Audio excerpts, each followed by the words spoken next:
Rebonjour avec le dernier invité de la première journée de ce Festival international de Liège du film de santé, ici sur le plateau du CHU, avec l'administrateur délégué, M. Paul-Louis. Bonjour ou bonsoir, parce qu'on est déjà en fin d'après-midi. Bonsoir. Bonsoir, bonsoir à vous. Merci de votre accueil. Donc vous êtes un peu non, pas seulement un petit peu, mais tout à fait le patron de ce CHU de Liège.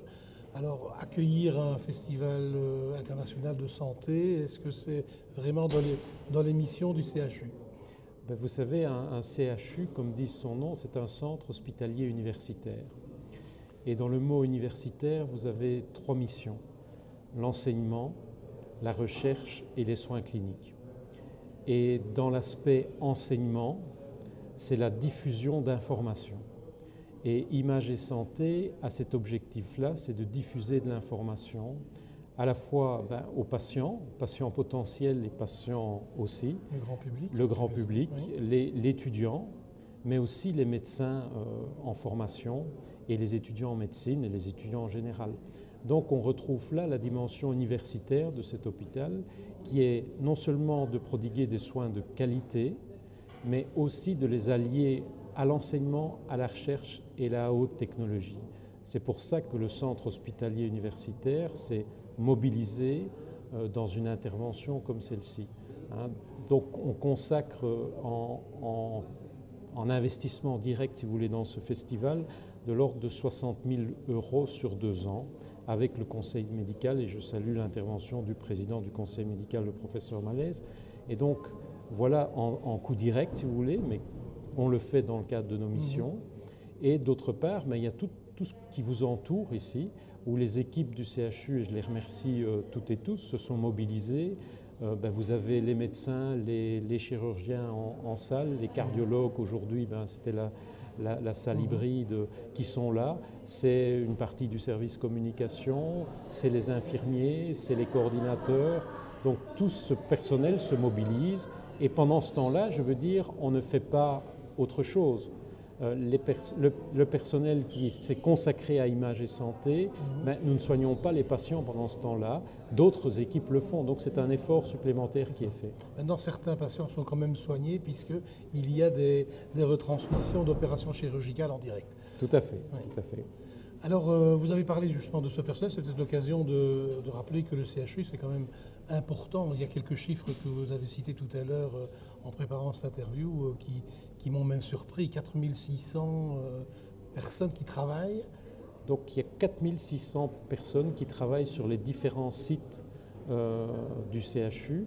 Le CHU de Liège a cette particularité d'être un centre hospitalier universitaire multisite.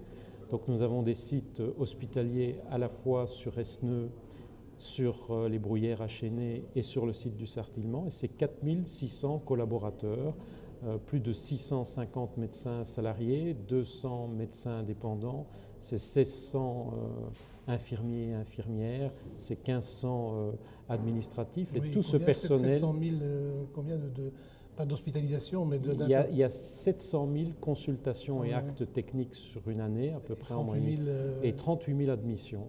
Oui, et 78 000 admissions aux urgences sur nos 2 sites, aux Bruyères, à Chênay et sur le Sartillement. On voit vraiment que c'est un acteur quasi incontournable, extrêmement important de la région, que le CHU, non seulement comme employeur, mais d'une façon générale. Il a une caractéristique, c'est que il est lié à une faculté de médecine à cycle complet. Qu'est-ce que ça veut dire? Ça veut dire que si on faisait un peu de politique fiction, les seuls médecins wallons sont liégeois ou sortent de la faculté de médecine de Liège, puisque le cycle est complet.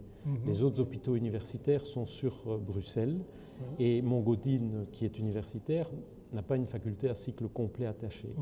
Et donc, nous sommes attachés à cette faculté, à cette université de Liège. Et donc ça, c'est notre force et notre devoir. C'est le fait que nous devons absolument travailler de concert pour que le patient bénéficie de cet aspect universitaire et donc notamment de la recherche clinique appliquée aux patients. Alors accueillir autant de monde, puisqu'on annonce plusieurs milliers de visiteurs ou de spectateurs, alors que déjà il y a tellement de monde qui travaille dans cet hôpital, ça ne pose pas quelques problèmes d'organisation? Vous dire que ça ne pose pas de problème, c'est mentir, mais dire qu'on s'adapte. Et je pense que c'est le propre d'une grande organisation et d'une organisation performante, c'est de s'adapter. Et donc le CHU de Liège l'a prouvé dans son histoire. Il a failli fermer ses portes il y a un peu plus de 20 ans. Et maintenant, à l'âge, je vais dire adulte, il a les reins solides, il a des fondations solides. Et ça, c'est parce qu'il a pu s'adapter. Et donc le festival croît. Aussi en visiteurs, Images et Santé est un succès et donc nous nous adaptons à ce succès. Ça demande une surcharge de travail des équipes, mais je n'ai senti en tout cas aucune mauvaise humeur. Ce qu'il faut dire aussi, c'est que ce festival international contribue aussi à la renommée internationale du CHU et de l'Université de Liège en général.